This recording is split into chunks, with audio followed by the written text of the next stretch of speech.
Të nderuar teleshikues, përshëndetje dhe mirë se vini në emisionin Ekspres për ditën e sotme. Do të flasim sot për programin elektoral zgjedhor të opozitës dhe me mua në studio është bashkuar koordinatori për programin ekonomik në Partinë Demokratike, zoti Dorian Teliti. Përshëndetje dhe mirësevjes. Faleminderit për ftesën, kënaqësi. Faleminderit që e pranuar ftesën, po cilat janë tre prioritetet kryesore të programit Partisë Demokratike? Prioritetet tona kanë lidhje me sfidat që kalon sot ekonomia dhe shoqëria shqiptare. Cila është sfida kryesore që kemi ne sot? Luftën ndaj varfërisë. Neve dëshirojmë që të implementojmë një program, kemi në objektiv të implementojmë një program i cili pikës parë njërë të luftoj varfërinë ekstreme. Do të jemi qartë me qytetarët, edhe ne kur të jemi qeverisë, varfëria do ekzistojë. Ekziston në çdo vend botës varfëria, edhe vendet e zhvilluara. Por varfëria për kafshatën e Bugës, ajo quhet varfëri ekstreme, ku fëmia të gdhihet në mëngjes dhe mos ketë çat haj dhe një fet buk thatë tavolinë me një gotë qumësht. Kjo është diçka e papranueshme. Si e zgjidhim këtë? E zgjidhim neve këtë gjë, zgjidhim shumë qartë dhe shumë thjesht me angazhimin tonë për vendosjen e minimumit etik brenda 100 ditëve të para. Minimumi etik do thotë çdo familje që trajtohet me ndihmë ekonomike nuk do ketë pagesë më tulli se sa 200.000 lekë të vjetra apo 200 euro. Ndërkohë që sot një familje me ndihmë ekonomike me 4 persona, burrë, grua dhe 2 fëmijë, marrin më pak se 70.000 lekë të vjetra në muaj. 2.300 lekë dita. Çfarë mund bëjë një familje, 4 persona, 2.300 lekë dita, ku me ato para do paguajë edhe faturën e dritave, do paguajë edhe faturën e ujit, do paguajë edhe ilaçet që vijnë nga smundje kryesisht edhe nga keq ushqyerja apo mungesa fare e ushqimit.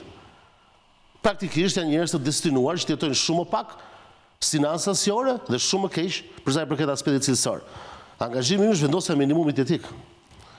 Çdo familje, çdo transfert e buxhetit shtetit drejtuar pensionistëve për pensionet e tyre, drejtuar familjeve me ndihmë ekonomike për përfitimin e tyre të skemës të mbështetjes sociale, drejtuar 139.000 familjeve që janë sot persona të aftësit kufizuar, që s'do ketë pagesë më tulli se sa 200.000 lekë të vjetra apo 200 euro, drejtuar çdo studenti që nuk do ketë bursë studentore më tulli se sa 200 euro, do jetë një dysheme e re. Një gjë që nuk ka ndodhur në 34 vitet e fundit, ku një pagesat buxhetore do ketë dysheme. Kur vjen puna për të luftuar varfërinë, angazhimi ynë është që poshtë këtij niveli 200.000 lekë të vjetra apo 200 euro nuk do të ketë asnjë pagesë buxhetore. A zgjidh kjo përfundimisht problematikën e varfërisë? Përsëris jo. Duhen dhe shumë politika tjera ekonomike, duhet të zhvillohet Shqipëria të bëhet një vend i zhvilluar, nga një vend në zhvillim me i tufë hallë problemin që jemi neve sot, por ama të paktë atë varfërinë ekstreme. E përsëris që fëmia të zgjohet të mëngjes të gjejë të paktën një gotë qumësht dhe një fet buk, këtë gjë ne do ta eliminojmë dhe nuk do ekzistojë më në Shqipëri. Dakor, po ku do gjenden parat? Se shumë kush mund të thotë që shiko se kjo është mirë e bukur, është një nismë shumë sociale, çështja është si financohet kjo nismë. Atëherë llogaritët tona janë qartë dhe thjeshta. Fatmirësisht aritmetika nuk është opinion. E di çfarë duhet neve, që në një buxhet prej 8.22 miliardë euro që është sot, për ta implementuar sot që flasim neve, të duheshin 21-22 milionë euro në muaj, apo 250-260 milionë euro në vit. E thënë ndryshe 3% e buxhetit shtetit. Po ja kthe për analogji, një familje me të ardhurat ulta, burri dhe gruaja, që marrin rrok 500.000 lekë njëri dhe 500.000 lekë tjetri, ka të ardhurat mujore 1 milion lekë vjetra. Dhe i thuhet për zgjidhur problematikën më kryesore që keni ju, që është varfëria, duhet gjeni vetëm 3%, 30.000 lekë të vjetra. Nuk i gjen dot mendoni juve brenda buxhetit familjar për 1 milion lekësh, me vështirësi po do i gjej. E njëjta vështirësi do përballet edhe buxheti jonë të ardhmen.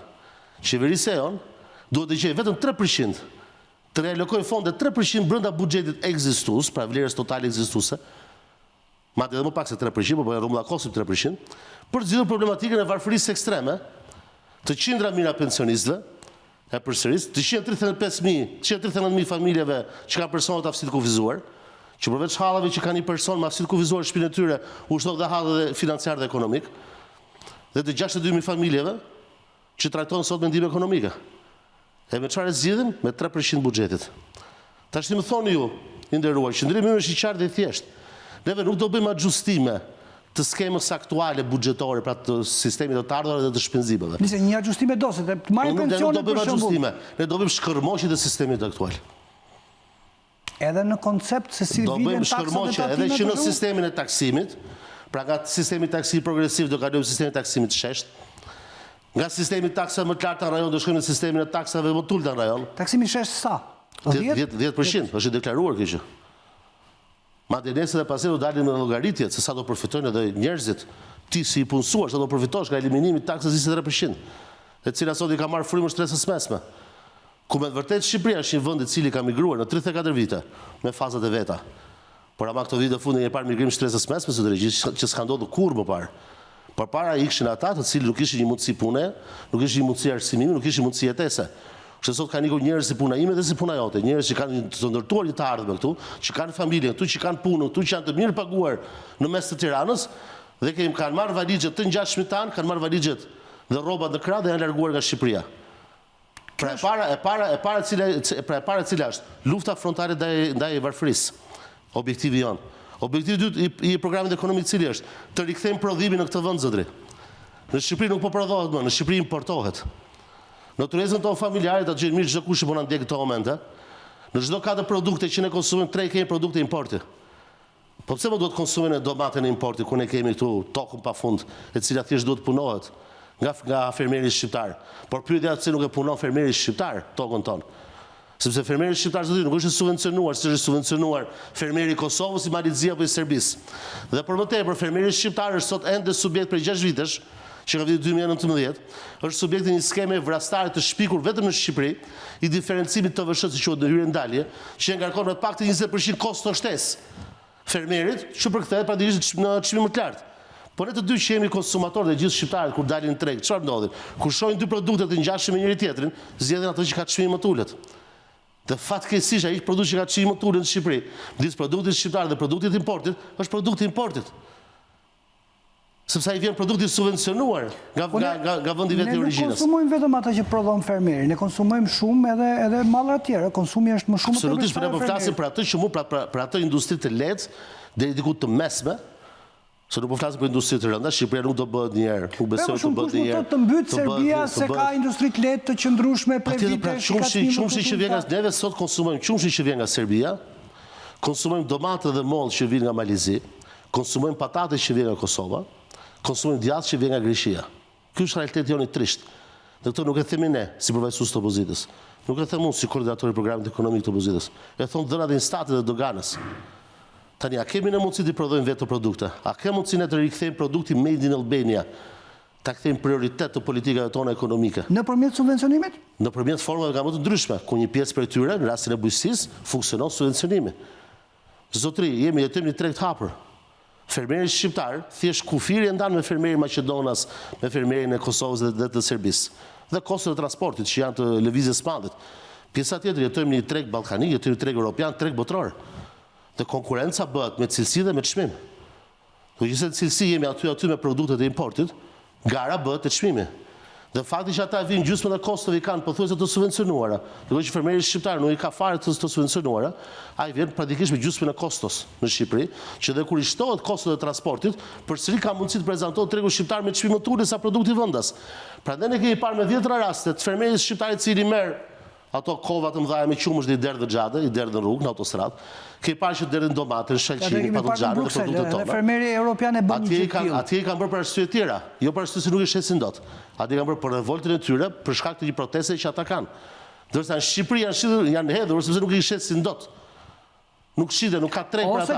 Sepse edhe ne të dy në Lion, që jemi konsumator e përsërisë, kur shkojmë në treg dhe shohim dy produkte që janë shumë të ngjashme me njëra tjetrën, do zgjedhim atë që ka çmim më të ulët. Ose atë që është e huaj, se s'kam besim te siguria e ushqimit që se edhe kjo është çështja e sigurisë ushqimore. Jo, nuk është çështje sigurie ushqimore, sidomos për nuk besoj që neve kemi ende ose të paktën e themi shumë paktën dhe unë. E nis edhe nga vetë, nuk kam nga ata që rit lexoj etiketat e çdo produkti nga një çerë kore. Kështu që të sigurisht diçka të tërë blejmë konsum mallra në treg, dikush diherë i blejmë në markete, herë blejmë ato që shiten zarzavatë, futa perimet e lagjeve, dyqanet e sajuara apo themi të lagjeve. Kështu që kur vjen puna te siguria ushqimore, është problematik më vete, të siguroj, por kur vjen puna vendimarrje, të paktën dhe unë, dhe shoh edhe miqtë e shokët e mi dhe kolegët dhe të ngjashmët e mi, vendimarrjen kryesisht e marrim tek raporti çmim dhe do ketë ndryshim të TVSH-s? Do jemi bëjmë më konkret. Nuk do ketë ndryshim të TVSH-s. TVSH-ja gjatë qeverisjes së Partisë Demokratike do të vazhdojë të paktën për fillimin e saj, se objektivi jon final duhet të jetë diferencimi i TVSH-s të paktën për produktet bazë, siç e kanë vendet tjera të rajonit, por fillimisht nuk e marrim të angazhim. Fillimisht e marrim atë që quhet rimbursimi i TVSH-s për produktet bazë ushqimore për familje me të ardhurat që kanë të ardhurat deri në nivelin e pagës minimale. Pra jo për mua dhe për ty, po për ato 3 çerëra në popullatës shqiptare. që janë hymë pensionistët, familje me ndihmë ekonomike, familje me persona të aftësi kufizuar, dhe të gjitha ata qindra mijë që paguajnë nivelin e pagës minimale që në objektivin ton paga minimale do të jetë 500.000 lekë të vjetra. Pra çdo familje burrë gruaj që ose punojnë të dy që kanë të ardhura deri në 1 milion lekë të vjetra, do të jenë subjekt i kartës së konsumatorit. Çfarë do rimbursoj kjo? Nuk do rimbursoj çdo gjë. Do rimbursoj vetëm të vëshën e produkteve bazë ushqimore. Shportën bazë. Mielli, vaj, sheqeri, buka, veza, qumshi, djathi, mishi, pra ushqimet bazike, të cilat ne do t'i rendisim dhe do t'i shpalosim normalisht, jo thjesht ato 4-5 produkte bazike, por një shport e cila është me vërtet pra që përdoret nga konsumatori familjar mesatar shqiptar. Si do funksionoj karta? Do të rikthehet në kartë? Do të rikthehet në nivel 6 mujor. Pra që do të ishte rastin tuaj, por jo do të ishte subjekti kartës së konsumatori, qytetari do të kuptojnë diçka. Do pajisemi një kartë nga institucionet shqiptare, nga detyrat e tatimeve, të cilës sa që do shkojmë me do bimblerje, siç është karta e marketit që ja kalon te kasa pip, një gjë do të japë edhe një kartë tjetër që është karta e rimbursimit të TVSH-s, karta e konsumatorit. Në këtë kartë do regjistrohet pikët, do regjistrohen produktet me vlerat përkatëse. Se kur ti merr një faturë në një market, ti mund të kesh edhe produkte të tjera, të cilat nuk janë pjesë e rimbursimit. Ajo kartë do të regjistrojë dhe sonda e mundson teknologjia e informacionit dhe në detyrimin e tatimeve mundson këtë gjë që të diferencon vetëm ato produkte që janë pjesë e kësaj shporti me kodet përkatëse të nomenklaturës së tatimeve dhe të doganave. Në momentin që do regjistrohen në këtë kartë, në nivel 6 mujor, para të mbledhura detyrat e tatimeve, bën verifikimin për katës, ti dorëzon kartën. Dhe në momentin që bën verifikim për katës arrugor të 10, 12, 15 ditëve, të 10-12 ditëve, po themi puneje, apo 2 javë kalendarike, në javën e tretë bën direkt transferimin në llogarinë tënde, e cila në llogaritë tona do të shkojë deri në 450.000 lekë të vjetra çdo 6 muaj. Pra është një vlerë e cila do i vi realisht në ndihmë. Pra po flasim, çdo 6 muaj të marrësh 450.000 lekë të vjetra rimbursim të shportës tënde për ato familje që paguajnë për shumë me pagë mesatar, me pagë minimale. Është një vlerë e konsiderueshme. Tavani i cili është para që ti merr. Jo, e kam fjalën që përfiton kartën. E thash pra, do përfitojnë kartën ato familje që të ardhurat e tyre i kanë në nivelet e pagës minimale. Pra 500.000 lekë. Pra 500.000 lekë burri, 500.000 lekë gruaja, një familje e cila është maksimumi deri në të ardhurat 1 milion lekë të vjetra në muaj, do të përfitoj kartë e konsumatorit. Kalove mbi këtë vlerë, nuk jemi subjekt i përfitimit kartës së konsumatorit. Po këtu ama brenda përfshihen gjithë pensionistët shqiptar, 790.000 pensionistët. Përfshihen 62.000 familje me ndihmë ekonomike. Po jemi te 1 milion që. Jemi edhe më tepër se sa 1 milion, sepse vetëm 62.000 familje me ndihmë ekonomike, thon 250.000 veta. Ke 790.000 pensionistë që shtohen vit pas viti 10-15-20.000 pensionistë. Ke familje me persona të aftësi kufizor, po flasim për 67% popullatës shqiptare. Kjo është shumë vetëm për produktet e shportës bazë do të jetë rimbursimi. Në anën tjetër, a kemi konstatuar ne një keq përdorim të burimeve financiare dhe jo financiare të aseteve të sektorit energjetik? Po. Dhe ne kur kemi dalë me një angazhim të uljes çmimit të energjisë elektrike, jo shumë bë tashti. Vetëm për shtyje përfaqe para zgjedhjeve, por një angazhim i përhershëm i ynë që bëhet aq ditë para të kemi një vendim për uljen e çmimit të energjisë elektrike, ku çmimi i energjisë elektrike të shkojë 6-7 lekë, aq sa duhet jetë 7 lekë, po themi. Aq sa do të ishte normalisht. Shmalli shtrenjtë në çdo treg. Nuk është malli shtrenjtë, pasi në Shqipëri fatmirësisht ne kemi investuar dhe gjatë qeverisë së Partisë Demokratike, investuar për një sektor energjetik edhe privat, të ecëve private. Gjë e cila fillimisht e mbani mend ka pasur dhe shumë kakofoni dhe shumë edhe batuta, bësh edhe humore se si Shqipëria do zhvillojë dhe do bëjë një superfuqi rajonale, por realiteti sot është që pothuajse gjysma e energjisë shqiptare prodhohet pikërisht nga këto hece. Dhe nëse neve do ta kthejmë, pra do të vazhdojmë me atë të rinë filozofi që kemi pasur vitet 2006-2013 të investimit në sektorin energjetik, jo nga para publike, po paratë private dhe sidomos të investitorëve të huaj, që të vinë këtu për të investuar patjetër në energjinë ujore, po pse jo edhe ato të erës, pra eolike në parqet fotovoltaike, pastaj edhe në skemën reale dhe konkrete të paneleve diellore edhe për subjektet private apo subjektet familjare. Çdo kush që ka, neve sot kemi mbi gjysmë popullat shqiptar që jeton, nuk ka, janë vetëm 2.000 përfitues sot. Kaq është maksimumi. Edhe po të pyetësh ministrinë e infrastrukturës sot dhe të energjetikës, sa kanë përfituar ata 2.000, nuk japin përgjigje. S'kan përfituar me kokra ata që do të përfitojnë. Bëje mall masiv për gjithë njerëzit. Çfarë të keqe ka që çdo shtëpi rurale sot, që janë vila private, shtëpia private, të vendosen me panele dhe për 3 vitet e para, pra panele vendos shteti. Dhe këto kosto mbulon shteti, po për 3 vite, subjekti familje nuk do marrë gratis. Do vazhdoj të paguaj për 3 vite të njëjtin çmim energjie që ka paguar gjatë 3 viteve të fundit, edhe për 3 vite tjera.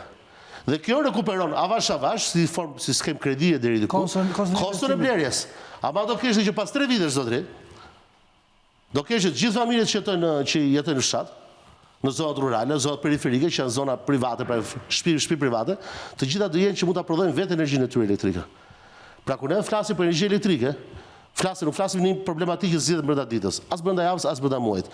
Ama brenda një mandati me politika kurajoze dhe politika sidomos inteligjente, të siguroj që është një problematikë e cila zgjidhet shumë thjesht, e cila pas do përkthehet, që fillimisht praktikisht, përkthehet në ulje të çmimit dhe të kostove. Dy çështje, punësimi dhe strehimi. Punësimi vendet e punës nuk hapen nga shteti. Ky është parim. Po, shteti në Shqipëri fatkeqësisht është aktori kryesor që vendos se si është tregu i punës.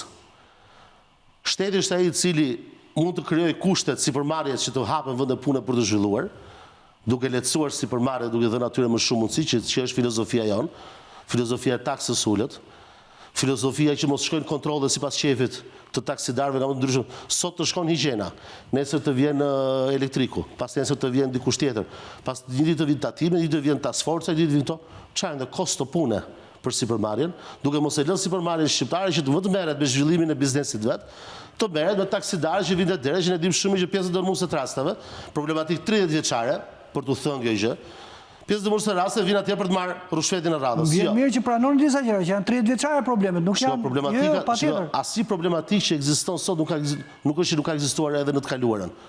Ne kemi thënë dhe nuk ka. Masia problematikës që është sot është disa herë më e madhe se në të kaluarën. Në vend që të vinim që vit pas viti të reduktoheshin problematika të klientelizmit, korrupsionit, të keqpërdorimit të paras publike, dhe të kishim një mirë përdorim të aseteve tona, neve kemi arritur sot në shpërderime nga më ndryshmet. Po pse mos zoti nuk ka pasur korrupsion 30 vite, po ka pasur me korrupsion patjetër. Po ka qenë korrupsione me 5% dhe me 10%. Që sot kemi arritur korrupsionin 100%. Kemi rastin e 5D-s Bashkinë e Tiranës.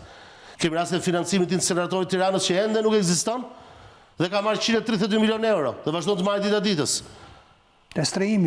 Te strehimi, pra kur flasim për filozofinë dhe për hapjen e vendeve pune, shteti sot fatkeqësisht po është aktori kryesor që ndihmon hapjen e vendeve punës. Sepse shteti që duhet të përmirësojë klimën e të bëjë biznes në Shqipëri. Është shteti që duhet të përmirësojë ambientin e të bëjë biznes në Shqipëri. Dhe që ne mos numërojmë më njëri tjetrin se kush biznes falimenton, po të numërojmë bizneset e huaja që vinë në Shqipëri, bizneset e diasporës që vinë në Shqipëri dhe bizneset shqiptare që hapin në Shqipëri. Ndërkohë që bilanci sot është i kundërt. Neve sot numërojmë ata që falimentojmë dita ditës, siç ka ndodhur me sistemin prodhues shqiptar, i cili ka falimentuar çdomos gjatë pranverës dhe verës vitit kaluar, ka falimentuar masivisht, edhe si pasojë, edhe fasol dhe jo vetëm, pra prodhuesit shqiptar. Edhe si pasojë edhe zhvlerësimit tërësisht pa justifikuar të euros, ku ne dim ata që janë prodhues, i kanë produkte eksporti, ata i kanë kontratë tyre në euro, dhe zhvlerësimi që ndodhi euros u përkthye tërësisht në humbje për bizneset prodhuese shqiptare, të cilën do të kërkuan ndihmë nga qeveria, ndihmë nuk ju dha. Mikë është me thik me dy presa se ka nga ata që përfituan nga rënë euro, ka nga ata. Kush përfitoi? Po ata gjithë ata që kanë kredit në euro. Kush përfitoi? Neve a konsumojmë nga 3 në 4 produkte importi. A duhet që këto produktet e importit të ulet çmimin në Shqipëri, duhet qenë se euro ra me 20 sa %. Nga 120 që ishte para 2 vite shkoi 98 sot. A duhet që ne ato që merrim me produkte import të vinte 20% më lirë? Po kemi shkojnë marketin, ne subjekti jemi. Edhe u bëj pazar për familjen time çdo ditë. Kur shkojnë nuk shohin produkt të jetë ulur çmimi. Pra, ata që duhet përfitonin, që janë konsumatorët, realisht konsumatorët shqiptar, që duhet përfitonin pikërisht nga rënja e çmimit në lek të produktit importit, nuk u ulën çmimet. I vetmi kush përfitoi, por njëri përfitoi, është aktori shtet. Përfitoi në vetmin element që është reduktimi i borxhit publik fiktivisht, pasi gjysma e borxhit publik sot, edhe ndër vite, ka qenë në monedë thuaj. Dhe fakti që është vlerësuar euro, po në atë mas... Që e bën këta enkas të? Po në atë mas, nuk po them që e bën enkas. Ajo erdhi në dim shumë nga se ka ardhur zhvlerësimi i euros në Shqipëri. Zhvlerësimi vjen, edhe moneda është në treg.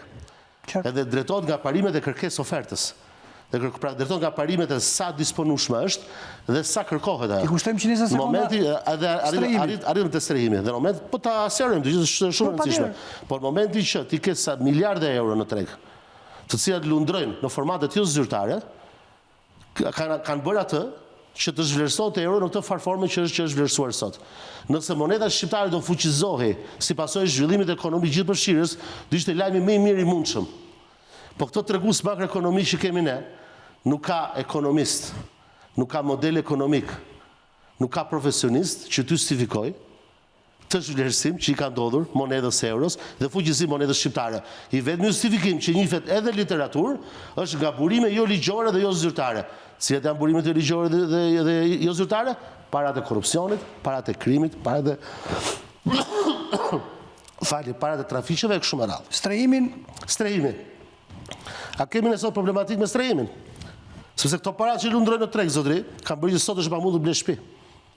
2011, 14 vite më parë, për të blerë një shtëpi, një çifti me paga mesatare në rregullin e Shqipërisë, i duheshin 21-22 vite kredi. Ka që duheshin. Sot, me llogaritë të qarta dhe thjeshta, po këtij çifti, me pagë po mesatare sot, i duhen mbi 70 vite. Sa jeton popullata shqiptare? 79 vite mesatarisht. Unë kam vajzën time që bën 9 vjeç me kismet, duhet i them, momenti që në qershor bën 9 vjeç, nëse ti do kesh fatin e keq të paguash për pagë mesatare, duhet ta nisësh kredin që sot. Pra është e mundur të blesh shtëpi? Nuk është e mundur. Si dëzini ju? Dhe kosto kryesore është kosto e interesit. Shtëpi do ta blej vetë familja, vetë individ, nuk blejmë në shtëpi për tjerët. Por amane duhet të ndihmojmë këto çiftet e reja, këto familjet shqiptare, të ndihmojmë duke subvencionuar atyre normat e interesit, e cila praktikisht në arun kohor të gjithë kredis i bën 2 fishim të vlerës së borxhit që kanë marrë.